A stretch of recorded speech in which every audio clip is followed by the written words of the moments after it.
الحمدللہ رب العالمین والصلاة والسلام علی اشرف الانبیاء والمرسلین اما بعد اعوذ باللہ من الشیطان الرجیم بسم اللہ الرحمن الرحیم قال اللہ تعالی قل هل يستوي الذین یعلمون والذین لا یعلمون۔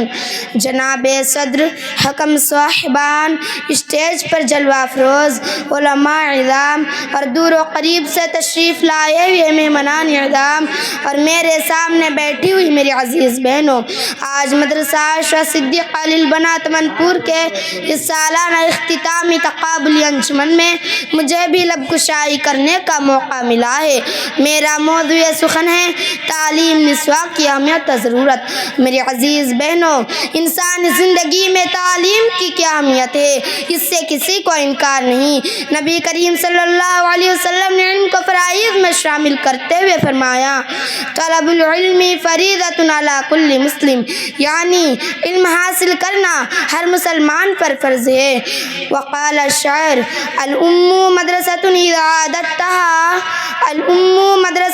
عادتها عادت شعبا طیب الاعراق۔ محترم سامعات، میں نے آپ کے سامنے جو حدیث بیان کی ہے، اس حدیث میں لفظ مسلم مرد اور عورت دونوں شامل ہے۔ جس طرح تعلیم مردوں کے لیے ضروری ہے، ٹھیک اسی طرح عورتوں کے لیے بھی لازمی اور ضروری ہے، کیونکہ معاشرے کی اصلاح میں عورتیں بنیادی کردار ادا کرتی ہے۔ ایک صاف و شفاف ماحول کی تعمیر کے لیے تعلیم نسواں ریڑھ کی ہڈی کی حیثیت رکھتی ہے۔ جس طرح جسم ریڑھ کی ہڈی کے بغیر بے بس ہے، ٹھیک اسی طرح تعلیم نسواں کے بغیر ہمارا معاشرہ بے بس ہے، بلکہ بے جان اور بے روح ہے۔ محترم سامعات، جس طرح گاڑی کے ایک پہیے کو درست کر کے یا امید کرنا کہ اس کی گاڑی صحیح چلے گی بے سود ہے، ٹھیک اسی طرح مردوں کو تعلیم یافتہ بنا کر خواتین کو تعلیم سے دور رکھنا صالح معاشرے کی تشکیل کی سب سے بڑی رکاوٹ ہے، کیونکہ عورت کی تعلیم صرف اس کی اصلاح نہیں بلکہ پورے ماحول اور معاشرے کی اصلاح ہے۔ اس پر کسی شاعر نے کیا ہی خوب نقشہ کھینچا ہے، Give me an educated mother, give me an educated mother, I will give you an educated nation۔ یعنی آپ مجھے ایک پڑھی لکھی ماں دیجئے، میں آپ کو پڑھا لکھا پورا مکمل خاندان دوں گا۔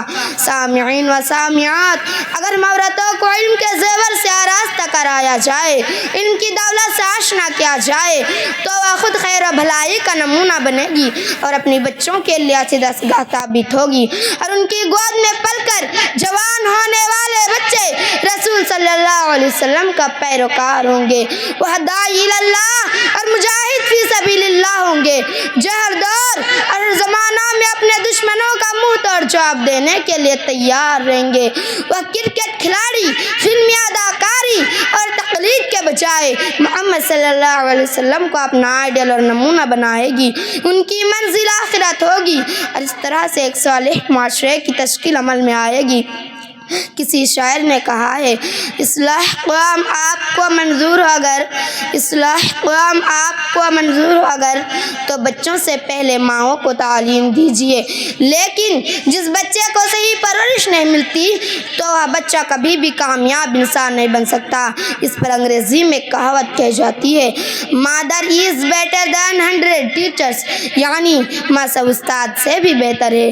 محترم حضرات، اگر اس کے باوجود بھی لڑکیوں کی تعلیم کی جانب توجہ نہیں دی گئی، عورتوں کو علم کی دولت سے محروم رکھا گیا، اس کی تعلیم میں غفلت برتی گئی، تو پھر صالح معاشرہ کا تصور بھی نہیں کیا جا سکتا ہے۔ معاشرے میں تعمیر کے بجائے تخریب اور اصلاح کے بجائے فساد برپا ہوگا۔ اس لیے عورتوں کا دینداری اور دینی علوم سے آراستہ ہونا ضروری ہے، اس لیے کہ مرد پڑھا تو ایک مرد پڑھا، عورت پڑھی تو پورا خاندان پڑھا۔